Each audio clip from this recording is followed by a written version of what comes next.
सबसे बड़ा प्रॉब्लम मेरी नज़र में वो है पानी का मसला। जिधर भी दुनिया में पाकिस्तानी हैं और पाकिस्तान में भी जिस कोने पे हैं, अपने मुस्तकबिल के लिए इस डैम के फंड को पैसा आज से देना शुरू करें।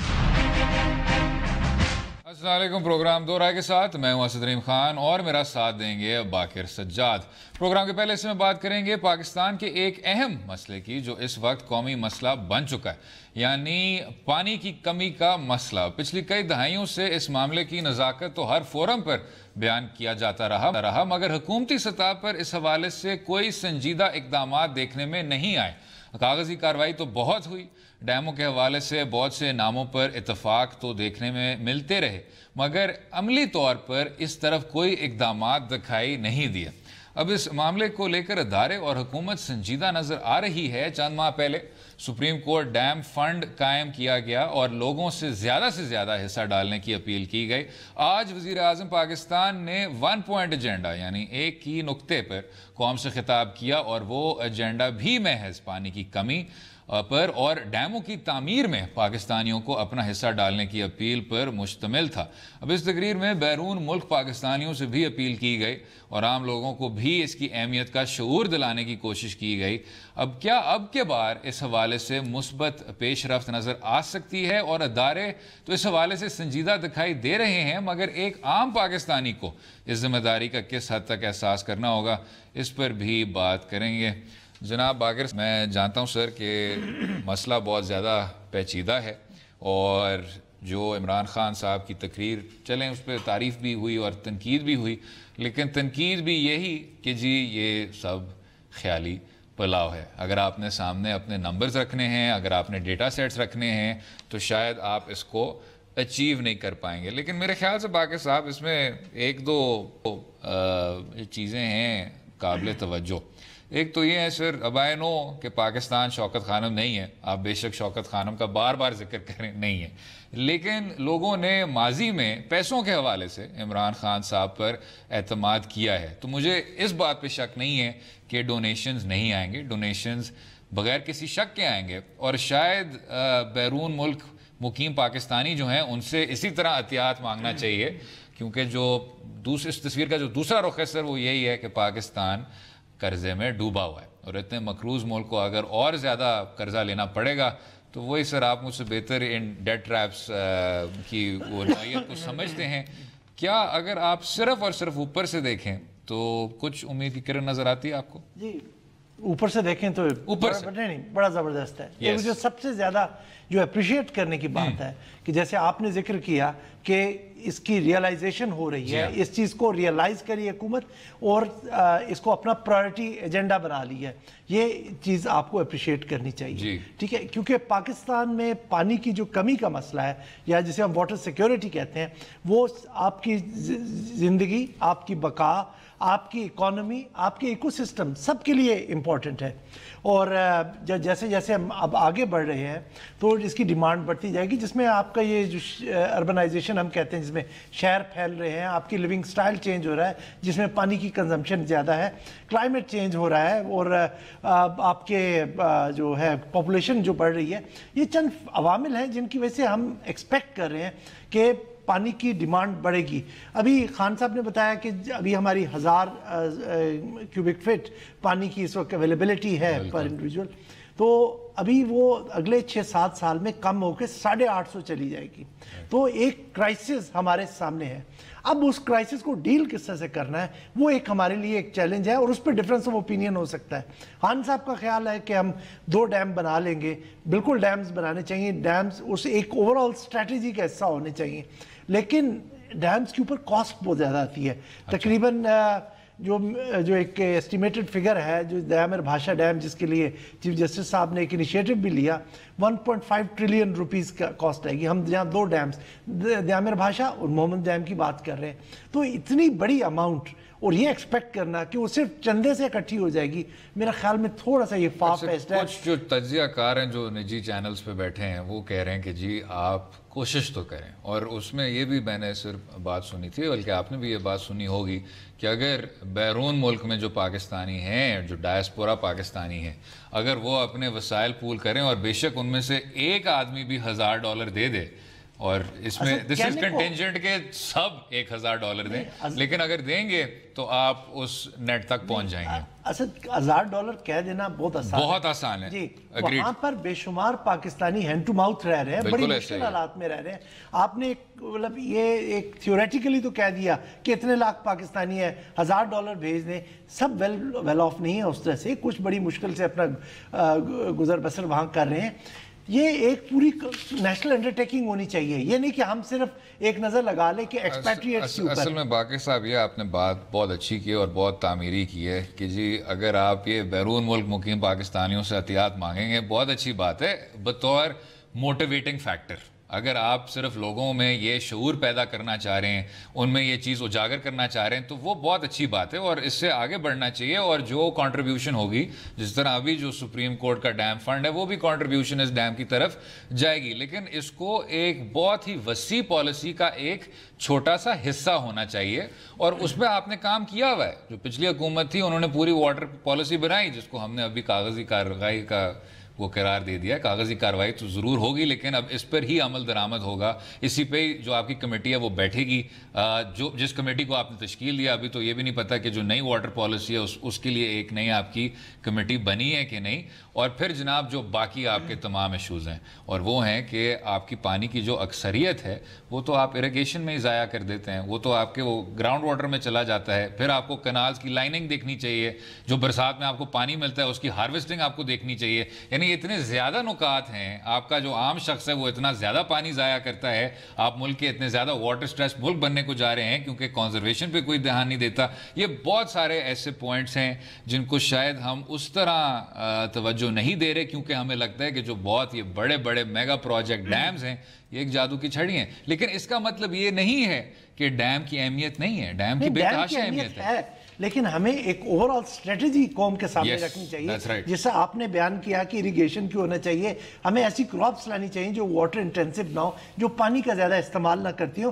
ہم نے جو گراؤنڈ سے ایکسٹریکشن ہو رہا ہے، ہر آدمی اب اپنے گھر میں آپ دیکھیں وہ بورنگ کی ہوئی اور ویسٹ کر رہے ہیں۔ پانی کی پرائسنگ بہت امپورٹنٹ ہے، چونکہ ایک آپ دیکھیں بجلی جیسے آپ کی میٹرڈ ہے اور آپ زیادہ خرچ کرتے ہیں، تو آپ ایکسٹرا کسی لائٹ آن ہوگی تو آپ فوراً کہیں گے جی لائٹ آف کر دیں، بل زیادہ آ رہا ہے۔ چونکہ پانی آلموسٹ آپ کو ایک نیگلیجیبل کاسٹ پہ مل رہا ہے تو آپ کو بالکل پرواہ نہیں ہوتی، آپ کو اس کی پرائسنگ کرنی ہے، آپ کو واٹر کنزرویشن کرنی ہے۔ آپ نے اگر صاحب یہ پانی ختم کیوں ہو رہا ہے، اگر ہم پانی سے ذرا ہٹ کے بھی ذرا بات کر لیں تو اور بھی چیزیں ہیں جو شاید ریاست کر سکتی ہے کہ یہ چیزیں مینج ہو جائیں۔ اول تو جناب آپ اپنے ٹیکسیشن کا نظام دیکھ لیں، پانی اور یہ جو تمام اس طرح کی فیسلٹیز ہیں، جو سہولتیں ہیں، وہ آپ کو ریاست فراہم کرتی ہے۔ ریاست نہیں فراہم کر سکتی کیونکہ وہ پبلک سروسز آپ کو ڈیلیور نہیں کر سکتی، پبلک سروسز وہ آپ کو ڈیلیور نہیں کر سکتی کیونکہ آپ کا ٹیکس نیٹ اتنا زیادہ تنگ ہے۔ اور لوگ کہتے ہیں کہ جی آپ ٹیکس کو کس طرح بیچ میں سے لے آئے، یہ تو پانی کا معاملہ ہے۔ اسی وجہ سے آپ بیرون ملک جو پاکستانی ہیں ان سے چندہ اکٹھے کرنے کی کوشش کر رہے ہیں، کیونکہ آپ اپنے طور پہ ٹیکس ریز نہیں کر رہے۔ آپ کو بے شک یہ بات بری لگے یا اچھی لگے، اور جو دوسری بات ہے سر جو اکثر لوگوں کو بری لگتی ہے وہ یہ ہے کہ آپ کی جو پاپولیشن ہے وہ بے تحاشا بڑھتی جا رہی ہے۔ اگر آپ کوئی اس طرح کا میکنزم نہیں لائیں گے کہ یہ تھوڑا سا بھی سٹریم لائن ہو جائے، بے شک جس طرح بنگلہ دیش نے کیا یا اور ممالک نے کیا، تو جو پانی کا ڈیمانڈ ہے آپ اس کو بہترین طرح سے مینج کریں۔ ابھی تو آپ وہ بھی نہیں کر رہے، آپ بدترین طرح سے مینج کر رہے ہیں اسے۔ پانی کا جو مسئلہ ہے وہ بڑھتا جائے گا۔ 2025 میں پانی کی قلت جو ڈراؤٹ ہے وہ اب سب نے اس کو پریڈکٹ کر دیا ہے، اور وہ تب ہے کہ آپ پھر بھی کچھ نہ کچھ میکنزمز کے ذریعے اس قلت کو، اس کرائسس کو، اس بحران کو میٹیگیٹ کر لیں، اس کو کنٹرول کر لیں، اس کو کسی طرح سے مینج کر لیں۔ آگے بڑھتے ہوئے جناب آپ نے اپنے ٹیکس کے مسئلے کو بھی اور اپنے پاپولیشن کے مسئلے کو بھی درست کرنا ہوگا، جو آپ کے پانی کے مسئلے کے ساتھ ایک ڈائریکٹ تعلق رکھتا ہے۔ آپ کو جو آپ نے ذکر کیا کہ اب جب پانی کا میئر کرتے ہیں، جیسے آج 1000 کیوبک فٹ کی بات ہوئی تو پر کیپیٹا اویلیبلٹی کی بات ہو رہی ہے نا کہ ایک شخص کو کتنا اویلیبل ہے۔ کل یہی شخص اگر 4 ہو جائیں گے تو وہ اویلیبلٹی ان کی اس طرح سے کم ہو جائے گی۔ تو یقیناً آپ کو اس کا جیسا ہم بات کر رہے ہیں کہ ایک کمپریہنسو پالیسی ہونی چاہیے، اور جس آپ نے واٹر پالیسی کا ذکر کیا وہ آپ की उससे भला पिछली हुकूमत से जितने भी इख्तलाफात हों, उसको जब अगली हुकूमत आई और उसकी नेशनल सिक्योरिटी कमेटी में ये मैटर डिस्कस हुआ तो उन्होंने भी उसको एंडोर्स किया था जब ये आपका दरमियान में इंटरिम हुकूमत थी। तो एक कम्प्रीहेंसिव अप्रोच होनी चाहिए। आपका ये बड़ा अच्छा है कह देना कि मैं 2 डैम बनाने जा रहा हूँ, चंदा दें, लोग देंगे, लेकिन उसमें क्रेडिबिलिटी उस वक्त आएगी कि जब आप दीगर इकदाम भी लेंगे और लोगों को आपकी सीरियसनेस नजर आएगी कि आप यकीनन पानी की तरफ जाना चाहते हैं, ना कि इस पे ब्राउनी पॉइंट स्कोर करना चाहते हैं। और जनाब शायद हम वही कर रहे हैं जिस चीज़ की मैं तनकीद कर रहा हूँ, लेकिन बहस में पढ़ना, आप पिछले 2-3 दहाई जब से फजल हक साहब खैबर पख्तूनख्वा में गवर्नर थे से लेकर आज तक आप इसी बहस में रहे हैं कि जी काला बाग डैम को बनना चाहिए, नहीं बनना चाहिए, फेडरेशन कमज़ोर हो जाएगा, मजबूत हो जाएगा। यही खेलते खेलते आप 2018 में पहुंच गए, कोई डैम नहीं बना पाए, चाहे वो काला बाग हो, चाहे वो द्यामेर हो, चाहे वो कोई और डैम हो। अब आगे बढ़ के जिस तरह आपने कहा दीगर इक़दामात के ज़रिए, तामीरी पॉलिसी के ज़रिए जो एक वसी पॉलिसी हो जिसमें मुल्क के मुख्तलिफ इदारे हों, उसी के साथ आप सबको आगे लेके चलें और ये डैम बना लें। लेकिन इसमें एक ये चीज़ है कि आपने खान साहब ने कहा ना कि सियासत की नज़र होता रहा, मेरे ख्याल में कुछ इस कॉन्टेक्स्ट में उन्होंने बात की थी, सियासत के कॉन्टेक्स्ट में नहीं, सॉरी पॉलिटिकल लीडरशिप का ये फर्ज था जो ये माइयात या हाइड्रोलॉजी कहते हैं, और ये पानी जो है इसका गहरा जोड़ है इसके साथ, पॉलिटिक्स के साथ। और जब भी आप डैम बनाएंगे तो आपको पॉलिटिकल कंसेंसस, आपको एनवायरमेंटल फैक्टर सबको मद्देनजर रखते हुए ये फैसले करने पड़ेंगे, आप इनको अलहदा करके नहीं देख सकते। बाकर साहब ने सियासी क़यादत की बात की, अगले हिस्से में सियासी क़यादत की ही बात करेंगे और उनके जो ताल्लुकात अस्करी क़यादत के साथ हैं। बताया हमें यह गया कि सिविल मिलिट्री इम्बैलेंस तो कोई चीज़ ही नहीं है। ऐसा क्यों है, रहिएगा हमारे साथ।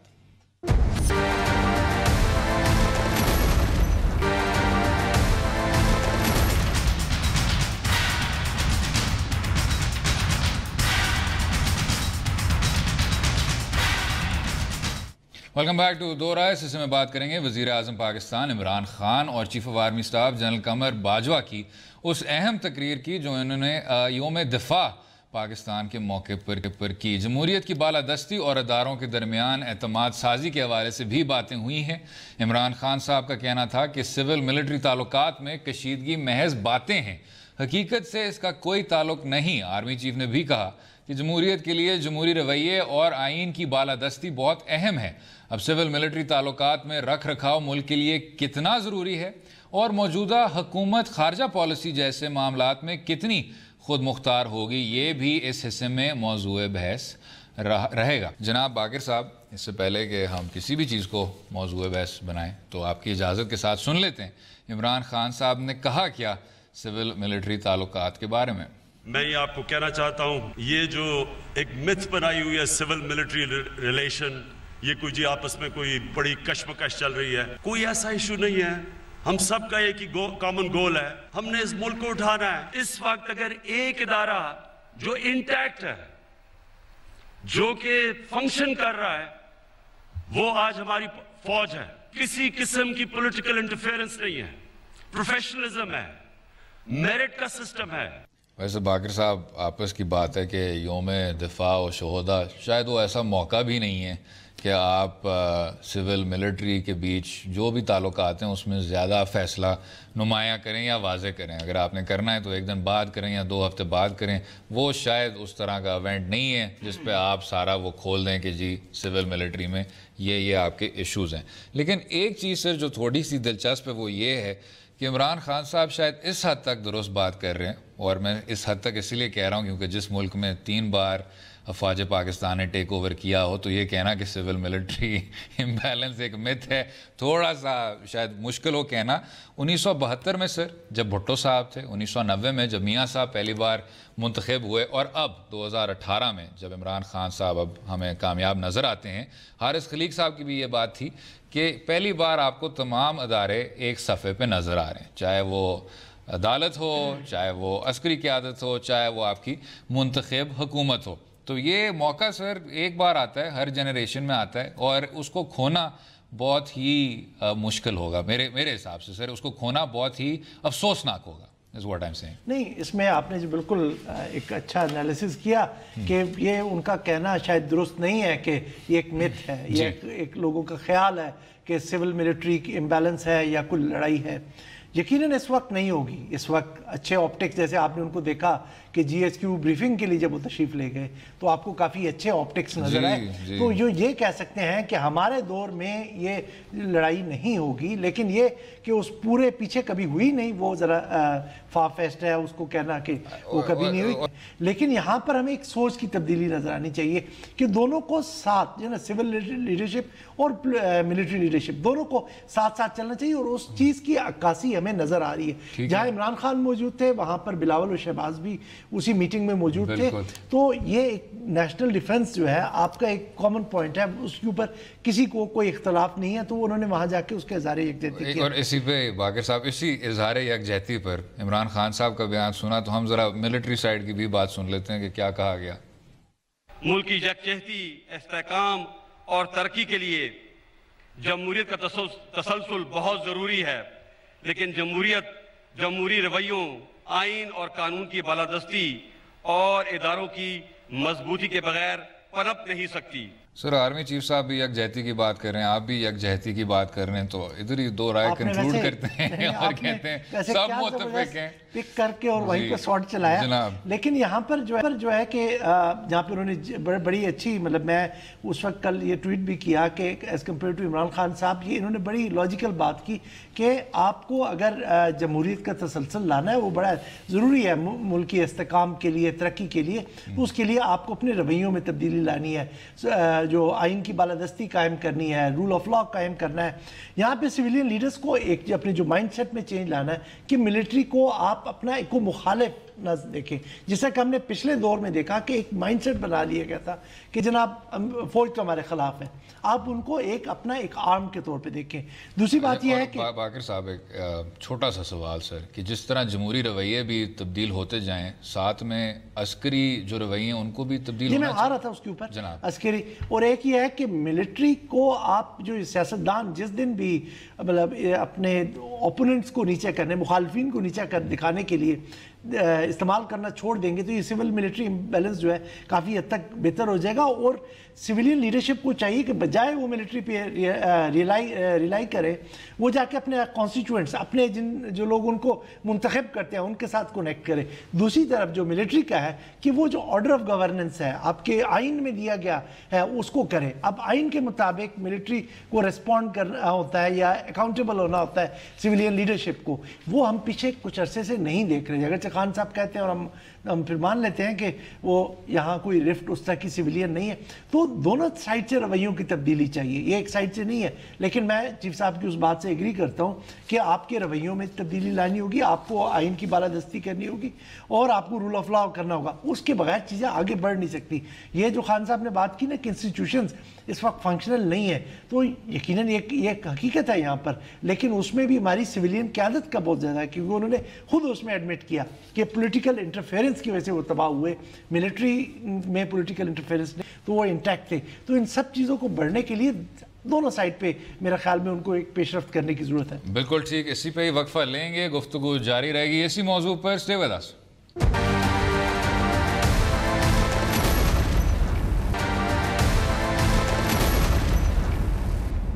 Welcome back to Do Rai. योम दिफा के मौके पर वज़ीर आज़म इमरान खान साहब का कहना था कि पाकिस्तान अब फिर किसी और की जंग का हिस्सा नहीं बनेगा। सुन लेते हैं कि क्या फरमाया।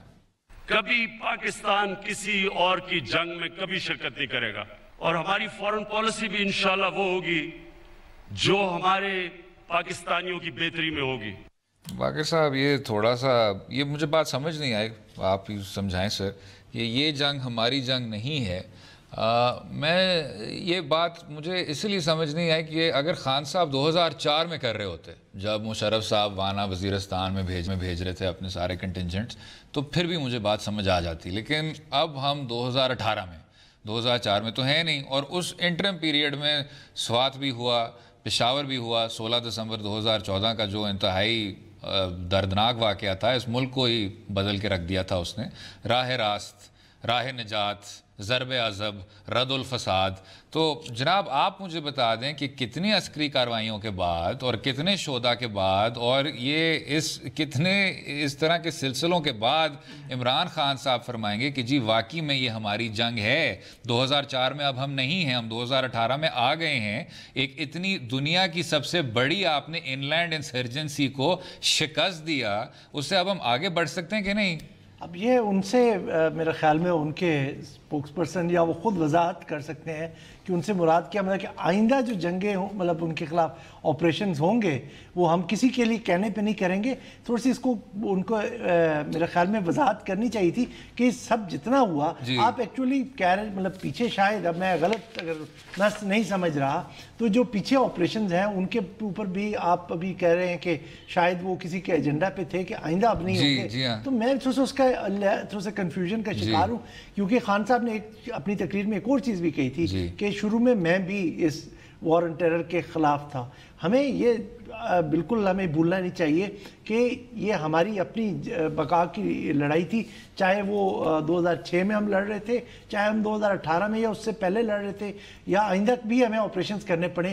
تو یہ بالکل ایک کلیئرٹی دماغ میں ہونی چاہیے سب کی, عوام کی بھی اور باقی جو بھی لوگ کنسرنڈ ہیں, کہ یہ جنگ ہماری اپنی بقا کے لیے ہے. یہ ہمارے ملک کے اندر کچھ فتنہ پرست لوگ ہیں جن کے خلاف ہمیں کرنا ہے, اور جب تک ہم یہ نہیں کرتے ہم ہمیشہ پیچھے کی طرف ہی دھکیلے جائیں گے. اگر ابھی آپ انہی شہداء کے رشتہ داروں اور اہل خانوں کے سامنے کھڑے ہو کے یہی بات کر رہے ہیں کہ جی یہ ہماری جنگ نہیں تھی, تو مجھے یہ سمجھ نہیں آتا کہ آپ میں وہ انٹلیکچوئل کلیئرٹی, جس طرح آپ نے کلیئرٹی کا حوالہ دیا, وہ کب آئے گی؟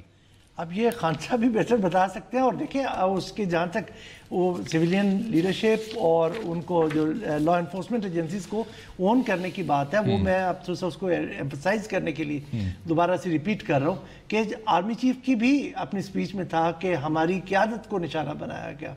تو یہ چیز تو ہے. تو میرا خیال میں اب میرا عمران خان صاحب کو تھوڑا سا آگے بڑھنا چاہیے اس میں, اور ان کو سب شہداء کو اون کرنا چاہیے. کسی وقت پہ بھی مجھے کوئی شک نہیں ہے کہ لڑائی پاکستان کی نہیں تھی, پاکستان کی لڑائی تھی. ہم نے وہاں پر جو اس دن کل ڈاکومنٹری بھی چلائی گی کہ جب ادھر آپریشن شروع ہوئے تو وہاں سے دہشت گرد ہمارے علاقوں میں گھس آئے اور انہوں نے یہاں پر تخریبی کارروائیاں کی, جس کی وجہ سے تقریباً 70,000 شہداء ہوئے اور زخمی ہوئے, تقریباً جو اکٹھی فگر ہے. تو ان سب کے لیے جو لڑنا ہے وہ ہماری اپنی لڑائی ہے. اچھا, اور ساتھ میں جناب اس کو اس بیانیے کے ساتھ بھی ملایا جا رہا ہے کہ جو سیکریٹری پومپیو صاحب ہیں وہ آئے, انہوں نے وزٹ کیا, پھر یہ بھی بہت کہا گیا کہ جی دیکھیں ان کو کس نے ریسیو کیا, اس طرح کی کوئی عالی شان ریسیپشن نہیں تھی.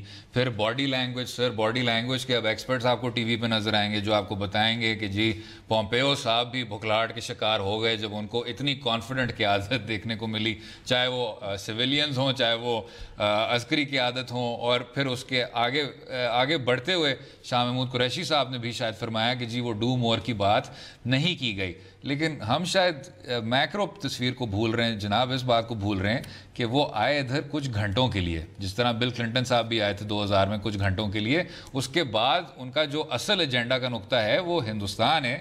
ہندوستان میں ان کی جو 2+2 والی میٹنگ ہے, 2 وزراء ادھر 2 وزراء ادھر, وہ ملاقات کر رہے ہیں. اور جو ایک اور بھی جو تشویشناک بات ہے باقر صاحب, وہ یہ ہے کہ وہاں بھی ان کو سنجیدہ اعتراضات ہیں ہندوستان کی پالیسی سے کہ جی آپ ایران سے تیل کیوں خرید رہے ہیں, آپ رشیا سے ایئر مسل و ڈیفنس سسٹم کیوں خرید رہے ہیں. لیکن اس میں بھی جو ان کے دفاعی وزیر ہیں, وزیر دفاع ہیں ان کے, جیمز میٹس, انہوں نے فرمایا کہ جی آزادی کا مطلب یہ ہے کہ ممالک آپس میں اختلاف کر سکتے ہیں. لیکن میں نے جیمز میٹس کو یہ کبھی سنا نہیں پاکستان کے بارے میں کہتے ہوئے, چاہے وہ پاکستان اور چین ہو یا پاکستان اور ایران ہو یا امریکہ کے اور حریف ہوں یا اس طرح کے ممالک ہوں جن کے ساتھ تعلقات اچھے نہیں ہیں. اس کا مطلب یہ ہے باقر صاحب کہ پومپیو صاحب جتنی دیر بھی آ جائیں, باڈی لینگویج آپ کی جس طرح کی بھی ہو, ریسیپشن آپ کی جتنی بھی عالی شان ہو, جب تک آپ کی معیشت درست نہیں ہو پائے گی تو پاکستان کا اس طرح رتبہ عالمی سطح پر بلند نہیں ہو پائے گا. جی آپ نے اس کی معیشت کی بات کی, میرے خیال میں جو اسٹریٹجک الائنمنٹ ہے ریجن کی, امریکہ اور ان کے جو اسٹریٹجک آبجیکٹیوز ہیں اس ریجن کے لیے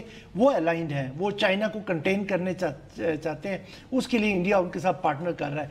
यहाँ पर जो शाह महमूद कुरैशी साहब को मैं फुल मार्क्स देता हूँ, जिन्होंने जिस तरह की उस पूरे इस नैरेटिव को एक तरफ डाल दिया कि जी बड़ा पॉजिटिव विजिट और ये और वो। अगर आप उनके जो वहाँ पर उन्होंने पोम्पियो साहब ने नूर खान एयरबेस पे बात की, या उनकी secretary of state state department की स्पोक्स पर्सन है, उनका जो बयान जारी हुआ जिसमें उन्होंने फिर इस चीज़ का अयादा किया कि दहशतगर्द तंजीमों के बारे में हमने बात की, तो मुझे कोई सिग्निफिकेंट शिफ्ट नज़र नहीं आता। मैंने पहले भी इसका जिक्र किया कि ये चीज़ जो ये रहा हमने पहले भी देखी है।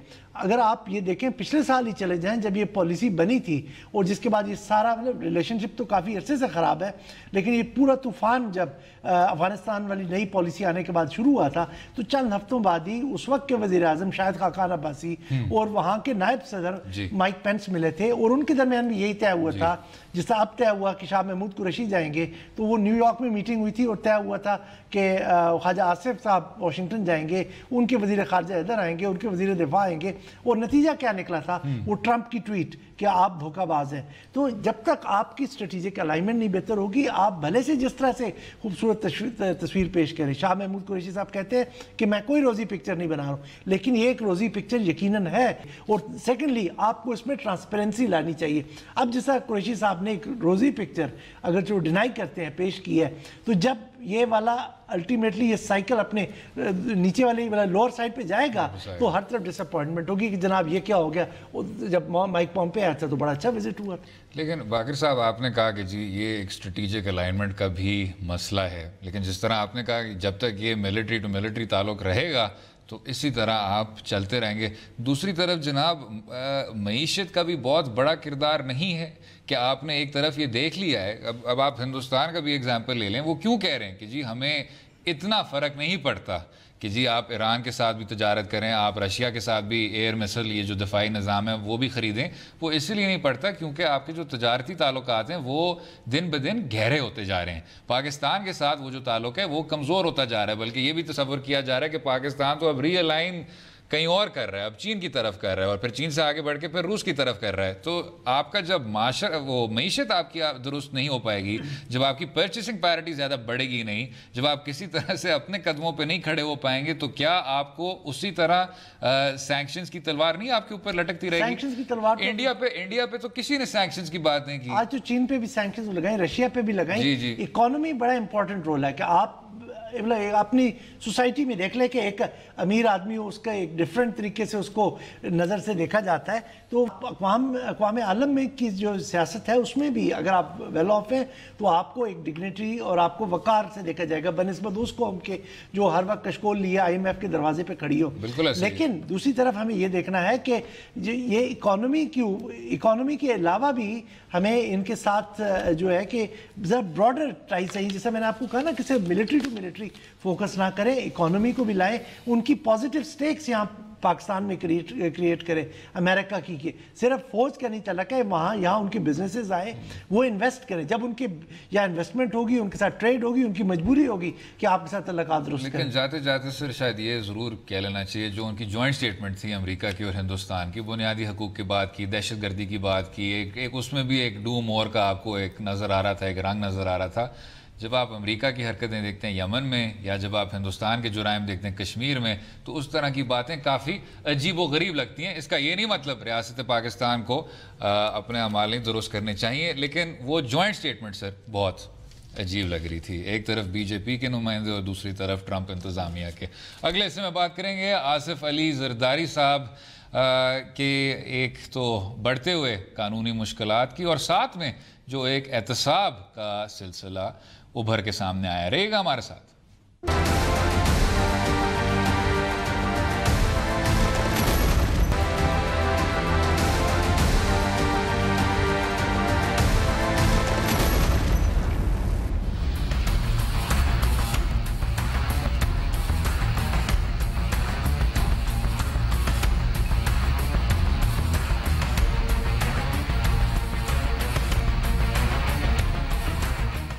वेलकम बैक टू दो राय। बात करेंगे साबिक सदर आसिफ अली जरदारी साहब के बढ़ते हुए कानूनी मुश्किलात की। लेकिन जनाब बाकिर साहब एक ऐसी ڈسکشن کریں گے کہ سب جوڈس معاملات کو زیادہ ہم ٹچ نہ کریں. میں صرف آپ سے یہ پوچھنا چاہتا ہوں سر, سابق صدر آصف زرداری صاحب جن کو پورا ملک نیلسن مینڈیلا کا قرار دے چکا ہے, جنہوں کو آپ کو یاد ہوگا انہوں نے وہ ایک نعرہ لگایا تھا پاکستان کھپے, اس سے آپ کی فیڈریشن کو بھی انہوں نے بچایا تھا.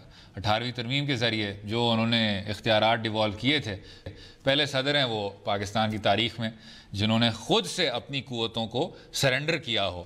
تو میں سمجھتا ہوں جناب اس تمام کارکردگی کے باوجود جب آپ اس طرح کی انتقامی کارروائیاں ان کے خلاف کرتے ہیں تو واقعی میں پاکستان روتا ہے, پاکستان کا ہر ایک شہری روتا ہے. کیا کہیں گے آپ باقر صاحب, جمہوریت کیا خطرے میں ہے کہ نہیں؟ آپ نے جو کچھ میں نے کہنا ہے اس پہ اتنا قدغن لگا دیا ہے کہ آپ نے جو سب جوڈس میٹر ہے تو ہے نا سر. اب تو یار اس سے کرتے ہیں, ہم ڈسکس کر لیتے ہیں, ایک بڑی امپورٹنٹ ڈیولپمنٹ ہمارے یہاں ہو رہی ہے, بتائیں تو اس کے کانٹیکس میں ڈسکس کریں. دوسری دفعہ جے آئی ٹی بنی ہے اور کیوں جے آئی ٹیز کی ضرورت پڑ رہی ہے کہ آپ کا ایف آئی اے کا ادارہ موجود ہے, وائٹ کالر کرائمز ہیں, ان کے لیے آپ کو بار بار جے آئی ٹیز بنانے کی ضرورت پڑتی ہے. آپ کو ملٹری سے یا جو عسکری انٹیلیجنس ایجنسیز ہیں ان کو لانا پڑتا ہے. دیکھیں نا کہ اب ایف آئی اے نے اس میں مانگے تھے کہ 2 اراکین رکھے جائیں, ایم آئی اور آئی ایس آئی. اور میں تو کورٹ میں نہیں جاتا لیکن میں جو کورٹ رپورٹنگ ہوتی ہے وہی پڑھتا ہوں. تو ڈی جی ایف آئی اے کا میرے سامنے ایک بیان تھا کہ اس لیے کہ ہم نے ٹیلی فون کالز ٹریک کرنی ہے. اب مسئلہ یہ ہے کہ نہیں, اب جواب مل گیا. اس کے لیے تو آپ وہاں سے ایم آئی اور آئی ایس آئی سے بندے لے گئے, اگرچہ ایم آئی کا بندہ اس میں نہیں لیا گیا, آئی ایس آئی سے لیا گیا. یہ ہونی چاہیے جو بھی جے آئی ٹی بنے, آپ کو ایک تو اصول رکھنا چاہیے کہ آپ کو جو بھی وائٹ کالر کرائم ہے یہ ایک معاشرے کا ناصور ہے, اس پہ کوئی جسے کہتے ہیں نا کڈز گلو یا سخت ذرا کم سخت ہاتھ نہیں ڈالنا چاہیے, پکا ہاتھ ڈالنا چاہیے. اس کے لیے آپ کو ایکسپرٹس چاہیے, نہ کہ آپ کو ایجنسیوں کے افراد چاہیے جو وائٹ کالر کو کرائم کو سمجھتے ہیں. اور وائٹ کالر کرائم اب بڑا مشکل ہوتا جا رہا ہے. جو ہمارا یہاں ہمارے مسائل ہیں, اور مجھے یاد ہے کہ چیف جسٹس صاحب نے بھی اس کا شاید پچھلے سال وہاں پہ لاہور گیرزن یونیورسٹی گئے تھے تو کہا تھا کہ ہمارا یہاں پہ ایویڈنس ایکٹ میں شارٹ کمنگز ہیں, وہ اس چیز کو ایڈریس کرنے کی ضرورت ہے. انویسٹیگیٹو سسٹم میں کمی ہے جس کی وجہ سے یہ شاید کچھ لوگوں کو یہ زوم ہو جاتا ہے کہ ہمیں کون پوچھے گا.